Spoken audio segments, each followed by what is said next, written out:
Pabrik produksi bawang goreng di Desa Cikaso, Kecamatan Kramat Mulia, Kabupaten Kuningan, Jawa Barat mengalami kebakaran. Akibatnya, 2.000 karung bawang siap edar, berikut dengan 6 ton tepung, ludes terbakar. Peristiwa bermula ketika pegawai pabrik menyalakan tungku untuk memulai produksi. Saat ditinggal mengerjakan tugas lain, api menyebar dengan cepat ke bangunan pabrik. Diduga api berasal dari kebocoran tabung gas. Logisnya awalnya ini bangunan pabrik bawang yang awalnya itu dari saksi sedang persiapan mau memasak produksi bawang tersebut. Ketika ditinggal beberapa menit terjadi keluarnya api dari sumber gas tersebut. Besarnya kobaran api tak hanya membakar pabrik namun juga menghanguskan bangunan lain di sebelahnya. 2 kendaraan pemadam kebakaran dan 12 petugas diterjunkan untuk melakukan pemadaman. Kerugian yang dialami pabrik dan rumah lain yang ikut terbakar mencapai 4,5 miliar rupiah. Dari Kuningan, Jawa Barat, Miftahudin, iNews melaporkan.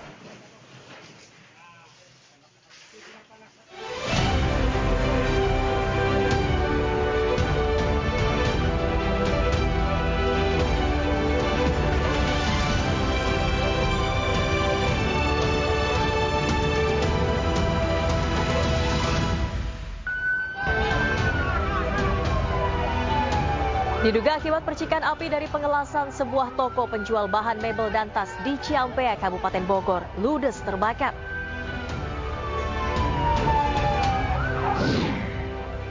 Sidang paripurna terakhir, Puan Maharani menangis saat menyampaikan pidato. DPR RI 2024-2029 dan bagi anggota DPR RI yang belum terpilih kembali. Pasukan gabungan dari TNI Angkatan Udara, Laut, dan Darat melakukan gladi resik dalam rangka mempersiapkan Dirgahayu TNI yang ke-79.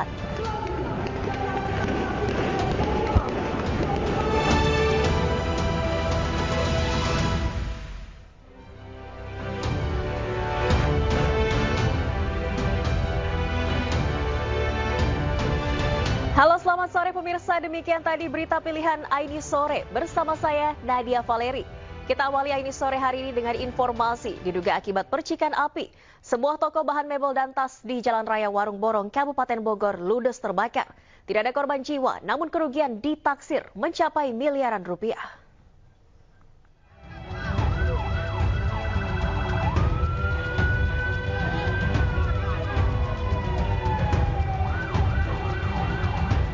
Kebakaran terjadi pada sebuah toko penjual bahan mebel dan tas di Jalan Raya Warung Borong, Kecamatan Ciampea, Kabupaten Bogor pada Senin siang. Oleh karena banyaknya material mudah terbakar, api cepat merambat hingga nyaris mengenai pemukiman warga di belakang toko. Menurut keterangan saksi, api diduga berasal dari percikan api yang keluar dari kawat las. Saat kejadian, pemilik toko sedang melakukan perbaikan dan sedang mengerjakan pengelasan. Titik api diketahui berasal dari bagian belakang toko hingga ke depan dan sekitarnya. Bang, mulai dari asap belakang, langsung makin gede dari belakang, langsung ke depan, samping, gitu, dari belakang gitu. Kemudian ya langsung ngabarin warga, pada 9 unit mobil pemadam kebakaran dikerahkan untuk menjinakkan si jago merah setelah sekian lama api baru dapat dipadamkan. Menurut petugas pemadam kebakaran, dugaan sementara api yang berasal dari bahan material kawat las jatuh mengenai barang yang mudah terbakar seperti kain, busa, dan lem. Apinya keluar jadi merembet seperti itu. Ada bahan-bahan yang sulit untuk dipadamkan karena ini bahan-bahan dari kain-kain dan ada juga lem-lem seperti itu. Tidak ada korban jiwa dalam kejadian ini, sementara akibat kejadian ini pula kerugian ditaksir mencapai miliaran rupiah. Dari Bogor, Jawa Barat, Wildan Hidayat, iNews melaporkan. Pemirsa, Gedung Perintis Kemerdekaan Bakamla RI masih dalam tahap pendinginan usai dilanda kebakaran. Sementara seluruh staf tetap bekerja melayani masyarakat seperti biasa, meski ruang kantor dipindah ke beberapa tempat.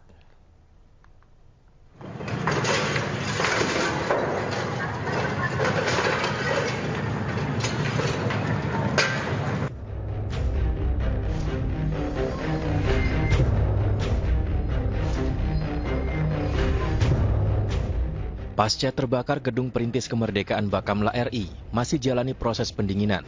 Meski demikian, para staf Bakamla RI masih beraktivitas kerja untuk melayani publik. Bakamla RI memanfaatkan beberapa ruang dan lahan di sekitar gedung agar pelayanan publik tetap berjalan. Selain itu, staf Bakamla RI juga masih memilih beberapa barang dan dokumen penting yang bisa diselamatkan. Beberapa pihak termasuk dari Kementerian PUPR juga terjun ke kawasan Bakamla untuk koordinasi soal kondisi gedung. Ya, rehab, revitalisasi masih belum tahu. Masih perlu kita cari data teknis dan yang lebih ini lagi ya, yang lebih jelas lagi. Di Mabes ini sendiri sekitar 400 sampai 500 orang ya. Tidak ada yang WFH. Nanti kami kebetulan ada kantor kecil di Rawamangun. Nanti sebagian juga di sana akan kita tempatkan itu. Mungkin saya sendiri bisa di sana sambil kita cari jalan keluarnya lah. Mudah-mudahan nanti ada alternatif yang lebih baik. Sementara terkait olah TKP yang akan dilakukan oleh pihak kepolisian, Kepala Bakamla menyampaikan pihaknya masih menunggu. Sampai diketahui adanya api dan proses selanjutnya seperti itu. Kalau kerugian sampai saat ini saya belum bisa memastikan ya. Ini banyak barang-barang yang masih kita pilih-pilih yang bisa diselamatkan, berapa banyak. Ini sudah staf dan anggota kami sudah mengambil barang-barang yang masih bisa digunakan. Kemudian yang rusak-rusak juga kita sudah mulai hitung. Kalau nominalnya belum pasti lah.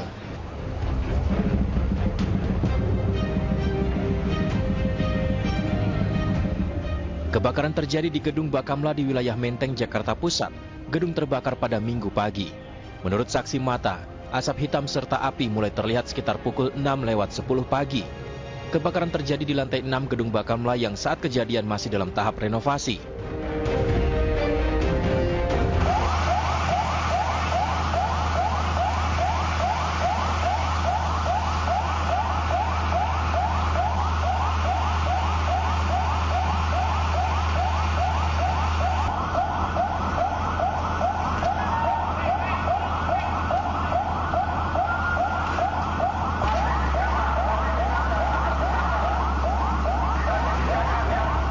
Pemadam kebakaran Provinsi Jakarta menerjunkan 20 unit mobil pemadam dan 100 personil untuk memadamkan api. Penyebab kebakaran belum diketahui, namun dugaan sementara akibat korsleting listrik. Dari Jakarta, Syahreza Zanski, Surya Lisantoso, iNews melaporkan. Pemirsa, pasca menemukan 13 korban meninggal dunia dalam proses evakuasi longsor di Kabupaten Solok, Sumatera Barat, tim SAR gabungan akhirnya menghentikan pencarian korban. Namun petugas masih membuka posko pengaduan di daerah Posko Induk Sungai Abu selama 7 hari.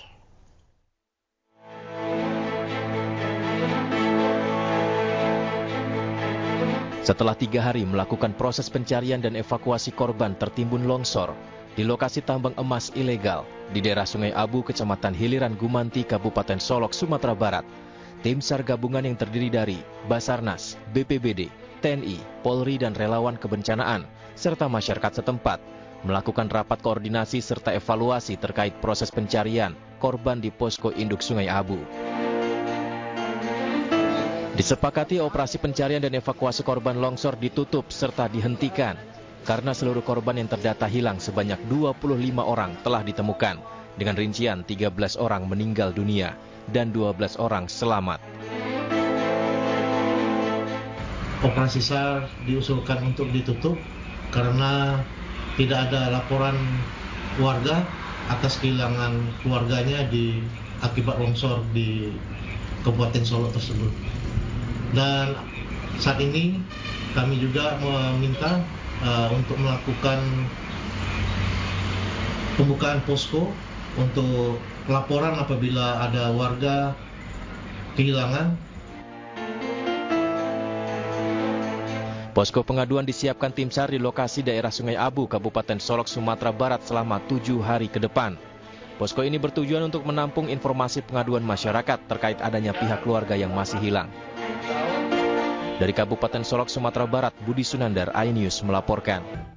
Pemirsa, sejumlah wajah wakil rakyat baru mulai meramaikan Senayan. Informasi selengkapnya akan kami hadirkan usai jeda berikut. Tetaplah di iNews Sore.